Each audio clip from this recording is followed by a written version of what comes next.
Revisiting Kratuga. This spot was basically my least favorite high-ish tier grind spot, and after some consideration, me and my buddy decided to come back and see what it's like and grind it for a few hours, but it's still a little weird. Just to give some context for the revisit of this spot, we had some J scrolls that were handed out from the Heidel Ball, I think is what it was, and our idea essentially was, where can we grind that pulls decent trash loot and has pretty good drops? And our first choice was Star's End initially. However, we came to the conclusion that distortions weren't really all that worth it considering the prices at the moment on console. Then we thought about Ackman, but there's really only one drop there, I guess you could say, that's worth anything. And then obviously the BMCs are nice because currently for the quest, it's actually pretty good.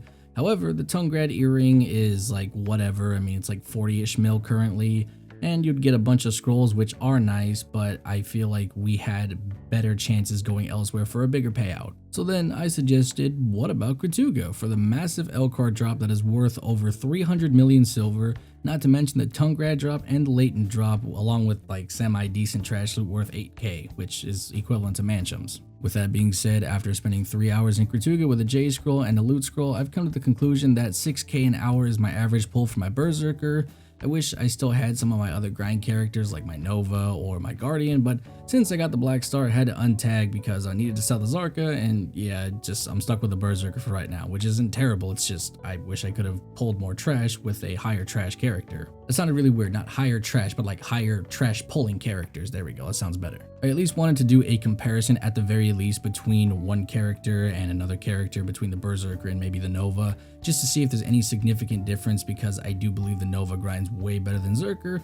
However, like I said, with the Black Star, couldn't really do that, so we'll just have to deal with what I got. Anyway, you will have to assume that grinders like Guardian, Lawn, Nova, Witch, Wizards will pull most likely more trash loot than my Berserker, perhaps by like 2,000 or more depending on your gear, how good you are at the class, and so on and so on. Now let's go ahead and get to the point and see if this spot was worth my 3 J scrolls or if I wasted them. So this was my loot after 3 hours, 18.3k trash in total, which is an average of a little over 6k per hour on my Berserker, which is, I think, a grand total of 146 million for 3 hours of work, and that's actually not bad for trash loot in my opinion. I don't mind this. When it came to drops, I would say I'm rather unlucky since I did not get any L cars with any of my J scrolls, and in fact the third J scroll, my very last one, I got no drops at all, but for the first 2, I got 2 Tungrads in the first J scroll, I grabbed a Latent on the second, and then the third one, absolutely nothing. So my RNG just got used up within the first 2, so that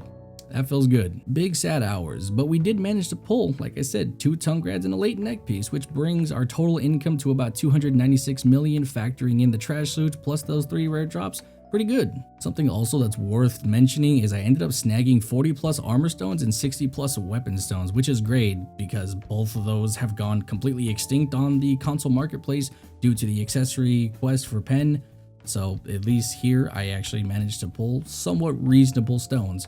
Probably due to the J scrolls, I'll have to do some extra testing without the J scrolls and see what the average is, but if I had to guess, it's probably around like 20 to 30, but you know, it's still rather decent if you have J scrolls. So just for the sake of factoring in extra money, if I was to sell the stones, it would bring up my total to 324 million, and so far, for 3 hours, this is actually really good. But wait, we're not done yet. We also have to factor in the million forbidden books that I got because, well, I mean, they only sell for 400k, but the memory fragments sell for about, I think, 900k, so we actually managed to get 44 of these, and I combined them with, I think, 6 of the ones that I already had. I have like a stack somewhere in my CM, but yeah, we combined that, and so we had a solid 50, and that turns into 10 scrolls. And we managed to pull 80 memory fragments out of that, which puts our grand total at 373 million silver for 3 hours. And like I keep saying, this is decent. I know it sounds really weird to kind of complain about this grind spot since I've actually done really well for the 3 hours that I spent here. It's just, you know, Kratuga is... I really wanted the L cars, and I was banking on at least 1 L car to drop to push the 600 million mark to really set it up there. I'm still way above the pay grade for 3 hours. I'm still pulling 100 mil per hour, so that's nice.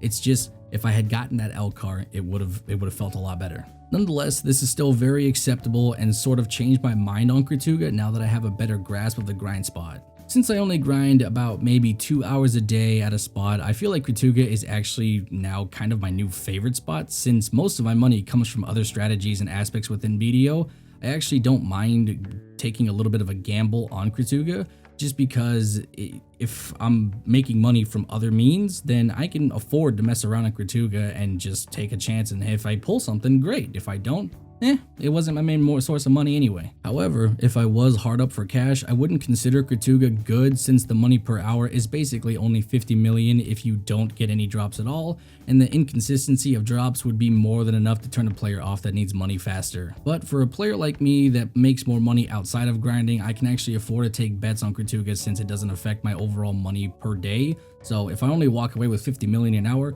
that's perfectly fine for my scenario. It just adds on to my other income that comes from other things. But for players that are still struggling to make silver at a consistent rate, Ackman trees, that's still pretty much king for the average 560 gear score and below players.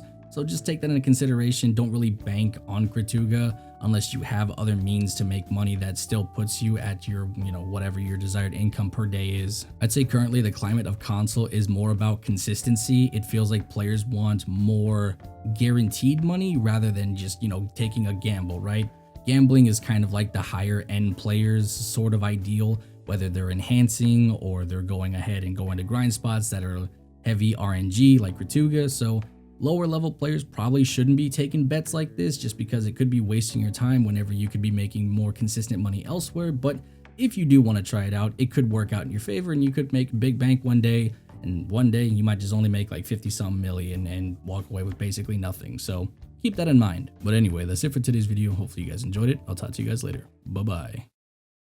Yeah, she knows I'm the one. Yeah, she knows I don't need no kind, I don't need no